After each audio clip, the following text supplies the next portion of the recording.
Welcome to this week's World Stories. How a terrorist attack changed Istanbul. Mining for gold in the Andes. But first, to the U.S.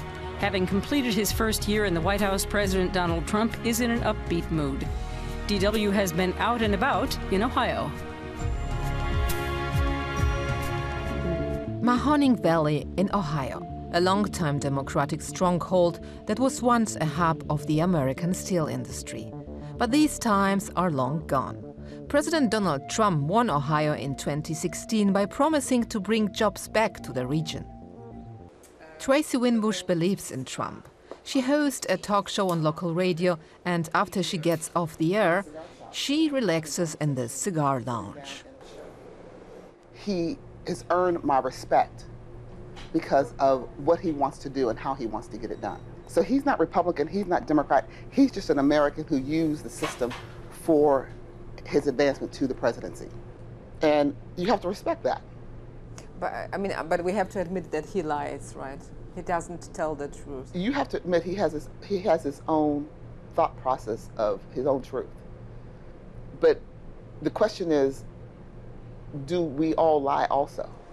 Tracy takes me along to a party fundraiser in Youngstown.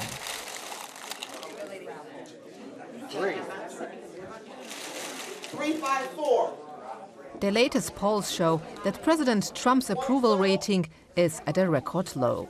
But the people here support him, despite the fact that he hasn't made much progress on his legislative agenda.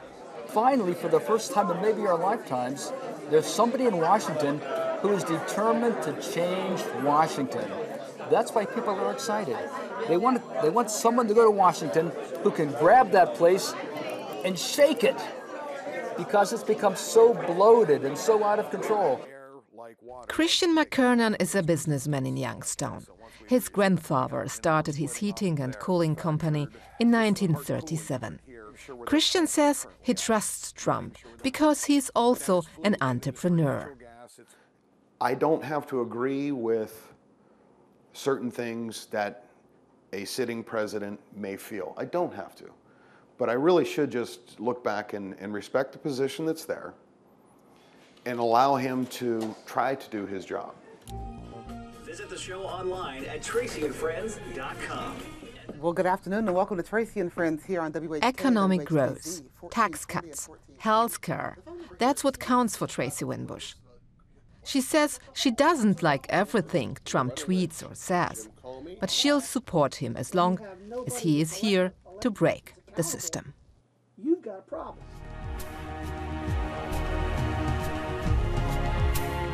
It's just 2 years since a suicide bomber blew himself up in the heart of Istanbul's tourist district, Sultanahmet. 12 tourists and the bomber were killed. Correspondent Julia Hahn went to see how the attack has changed the city. A selfie in front of the world-famous Hagia Sophia. A memory shot next to the Blue Mosque. The Sultan Ahmet district is a must-see for every tourist coming to Istanbul. Each day, visitors from all around the world are crowding here. And it was no different on the 12th of January 2016. City guide Tijen Kasabova will never forget that day. She was there when a suicide bomber blew himself up among a group of German tourists. I just stood there and couldn't move. A lot of people started to run. Police and ambulances came. For a minute I thought, what should I do? The injured were taken to the hospital. I didn't know which nationality they were, so I went to the hospital as well. I thought I might be able to help. 12 Germans were killed that January morning. The bomber died as well. On the same day, the Turkish government said the Islamic State group was behind the attack. The most visible change: police and armored vehicles are now everywhere. The number of security forces around major touristic sites has increased drastically. Security analyst Ahmet Han says the Sultan Ahmet attack was like a wake-up call for Turkish authorities. At the time, definitely, the priorities were not set properly. This was threat that was low on the agenda, and Turkish security forces were not prioritizing it. It has been a wake-up call, definitely. The security forces are now, A, better prioritizing, B, collecting better intelligence, C, acting much more vigorously on jihadist extremists. Tourism numbers have declined dramatically after the attack. The year 2016 has been a catastrophe for Istanbul's economy. But now, tourists are returning. Before we came to Istanbul, I was a little worried, but there are police around, so I feel safe. We should worry about something that happened 2 years ago with a crazy guy, so no. Go where you want to go, do what you want to do, and don't be frightened. City guide Tijen Kasabova is showing around a group of Chinese visitors in Sultanahmet today. She hopes she will never have to witness an attack again and wants to show tourists her city, help them find the best spots for a beautiful memory shot.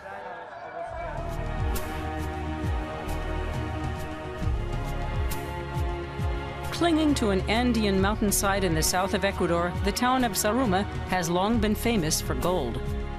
For centuries, miners have been busy digging for the precious metal, even directly under the town itself. Zaruma, an idyllic gold mining town perched at an altitude of 1,200 meters on the edge of the Andes in southern Ecuador.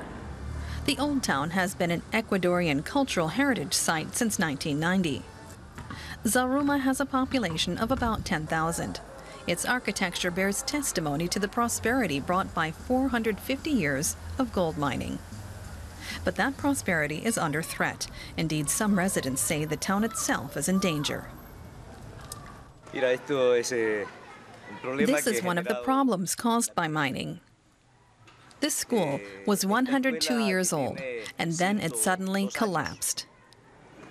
Illegal and carelessly built mines gradually encroached on the ground the school was built on, with the result that part of it just sank. We had to tear the whole lot down because the danger is imminent. And we have to assume that similar things will happen elsewhere in the town.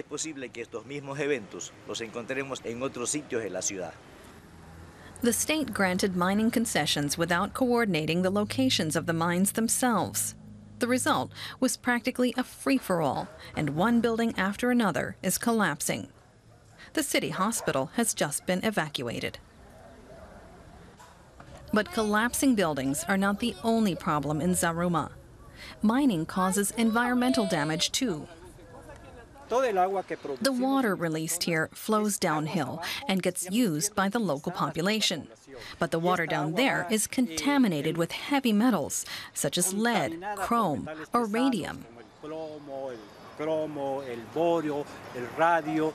Marco Galvez says he wants to stay in Zaruma with his family.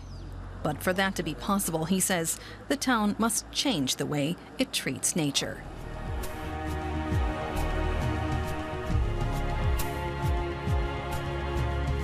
They're getting ready in Star City near Moscow, ready to go into space for the next mission to the International Space Station.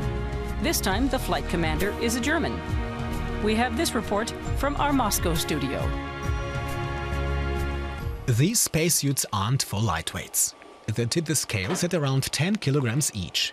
Once in space, they ensure that Alexander Gerst and his crewmates, Sergei Prokopyev and Serena Annan Chancellor, can survive in a vacuum.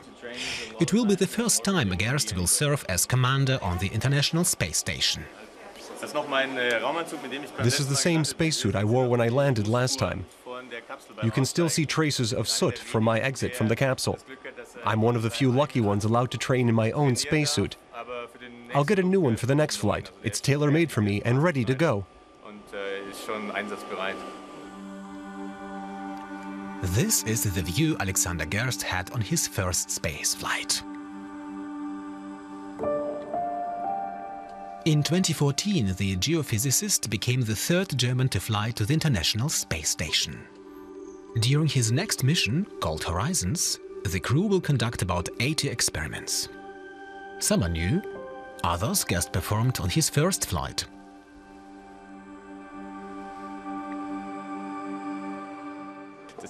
The training center in the so-called Star City near Moscow is steeped in history. Generations of cosmonauts and quite a few astronauts were inducted here. The immediate future of space research belongs to these 3 astronauts. To ensure their flight on the 6th of June goes smoothly, they are doing takeoff, landing and docking exercises in a reconstruction of the original Soyuz space capsule. The ground control staff has installed some system failures to simulate up to 12 breakdowns a day. Any one of them could be fatal if undetected and left unresolved.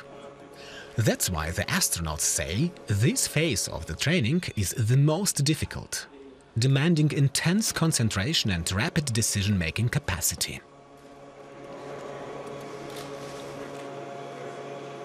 We know this involves more of a risk than traveling by train. But we're not flying this mission just for fun. It's for scientific experiments. We're doing space research for the greater good. That's why I'm prepared to take this higher risk.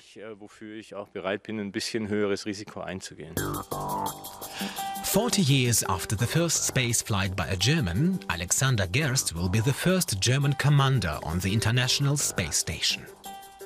The Horizons mission will take off from the Baikonur Space Launch facility in southern Kazakhstan this summer.